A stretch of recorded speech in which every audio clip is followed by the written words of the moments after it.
Consistency is the foundation of your life. Basically, if you're not consistent, it's gonna be very difficult for you to actually reach your goals.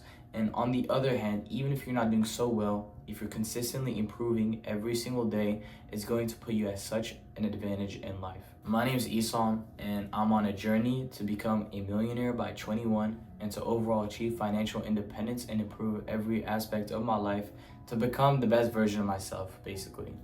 And easily the hardest part of self-development and self-improvement as a whole is becoming very consistent within your habits, with the way you think and your actions itself. Basically, I put a lot of thought in this video because it's so important, and I'll try to give you 2 or 3 things that if you really try to implement well into your life, it will change your consistency forever. Now, the first thing cannot be understated, which is your sleep schedule. And everybody talks about this, but how much people actually have a consistent / good sleep schedule right now? Like, this is one of those things in the back of your mind that you know you need to improve, but can never really make much action towards it. And let me tell you, bro, you really don't know how impactful and important this is until you actually have a good sleep schedule and then you live without it. It's a game changer completely, bro. If you don't have a consistent sleep schedule, it's going to put you at such a disadvantage towards your goals. Like for me, whenever I don't wake up at 5 a.m., it feels like the day's ruined. I know it's not realistically like ruined, I can still like do stuff, but it feels like I'm playing catch up the whole day. I need to catch that up because that time after I wake up, that is so important and basically sets the rhythm for what the rest of your day is gonna look like. And bro, let me tell you, I've tried damn near everything to see what actually helps you wake up early. I'm telling you, I've tried alarm apps, I've tried different before bed procedures, like nighttime routines, I've had tea before bed, like I've had everything. And you won't believe what the number one thing that actually helped was. I'm being serious, it was to sleep early, bro. And I wasted so much years like trying to do everything so that I could still sleep at 10 or 11 p.m. But the thing is, bro, I realized that nothing important happens during that time. If I sleep at like 8:30, 9, there is really no difference between what happens at 9 and 11. Like, sure, I might have less time to watch TV shows. So yeah, if you were not to watch this video at all and only get one thing from this, I'm telling you, it's to fix your sleep and to wake up early. That's it. And of course, there's always gonna be some people that say, yo, I'm not really a morning person. I'm not really a night person. And I think that's the biggest excuse of all time, bro. Of course, there's gonna be people that wake up better in the mornings or have it easier to wake up in the morning. But being a nighttime or a morning person, I don't think that really exists. Because waking up early is objectively better for you in basically every single way, and everybody should be doing it, except, you know, there are a few exceptions like night shifts and all that. And bro, I used to think I was a night owl too. I would stay up until 2 to 3 a.m. I'll be like, okay, late in the night, that's when I would do my best work. And bro, I was just coping, to be honest.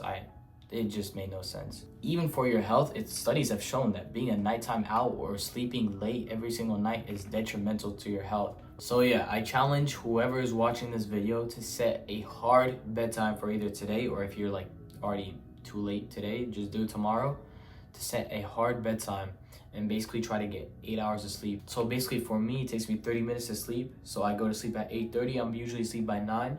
And I wake up at 5 a.m., which is 8 hours of sleep. Of course, I'm not always on this. I try my best, but sometimes you really get stuff in the way, or you just, you know, it is what it is. But recently, I think I've been a lot more consistent towards this. So yeah, if it takes you like 15 minutes to sleep and you want to wake up at like 6 a.m., then just sleep at 9:45. But the point is, try to wake up early, like hella early, and try to get like at least 7 hours of sleep. Trust me, do this for 3 days and see how you feel, bro. Now, if you don't really have anything set out to do, you're gonna end up waking up and be like, yo, it's not really that worth it, and then go back to sleep. So this brings me to my next point, which is to have systems in place for you to actually have a productive day. What I mean by that is, for me, for example, I have a Google Calendar to show what my day is like in general and the things I have to do, basically. I have Google Tasks, which are like, it's into Google Calendar. It shows like the stuff I have to do, which I like mark off. It's basically like a checklist or a to-do list. And I have my routines, which are in my other folder. It shows like the routines for everything I do. Yeah, like I have a morning routine, which says 5 a.m. wake up, I have vitamins, I drink water. I wash my face, brush my teeth, gratitude journal, I make my bed, I basically do work, and yeah. I also have my nighttime routine, I have my after school routine, and my break routine in between work sessions. And this helps a lot. Now, originally, I didn't want to do this because I thought it would make my life so robotic and so boring. So yeah, it's the exact opposite. It basically gives you freedom because you know exactly what you're supposed to do during the day. You know exactly what tasks you need to do for the rest of the week and like basically how your day is laid out. And let's say, for example, I want to go to Miami tomorrow. I just know, okay, I need to finish this by today. Let me just move some things around and boom, I could easily do it. Instead of having everything jumbled up in my head, I might forget a few things. I have clarity and I know exactly how my schedule should be like. And this actually ends up going to my next point pretty well, which is doom scrolling. Now, I'm not gonna sit here and explain the dangers of social media for teens because every single person I've talked to and like every guy I know knows that doom scrolling is not good for them. Yet they still scroll. Like, bro, I'm not gonna lie, I was mad lucky to cut out social media in 2023 because I don't know where I'd be. I'm gonna be honest, this is probably the biggest addiction of our time because of how essential our phone is and how social media is in this world. So yeah, the point is in this video, I'm not really gonna try to help you quit social media completely because it's gonna take a lot of work. What I'm gonna do is give you a question that stayed with me in my mind for the longest time before I actually decided to delete the apps off my phone. And it's honestly such a simple question. It's what would happen if I deleted those apps? Anyways, once you actually start thinking about it, there is very little that you're missing out on when you delete social media or are completely inactive towards it. And on the other hand, you have everything to gain. And the most important thing, which is your time. Time is the only currency that you can't buy. It's the only thing that you can't replicate.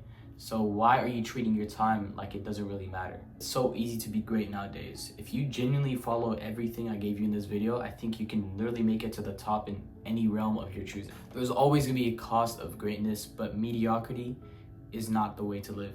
Let's say 100 people watch this video. 90 people are probably gonna forget it by the next day. 9 of them are probably gonna like just think about it and then try to do something that doesn't really work out and they forget it as well. But there's gonna be like 1 or 2 people that genuinely try to make a change from this. Whether it's having a consistent sleep schedule or having systems in place that help you become more productive or being inactive on social media, one of you is gonna make that change, and please be that person. So yeah, I'll see you on the next one. Stop thinking and start doing.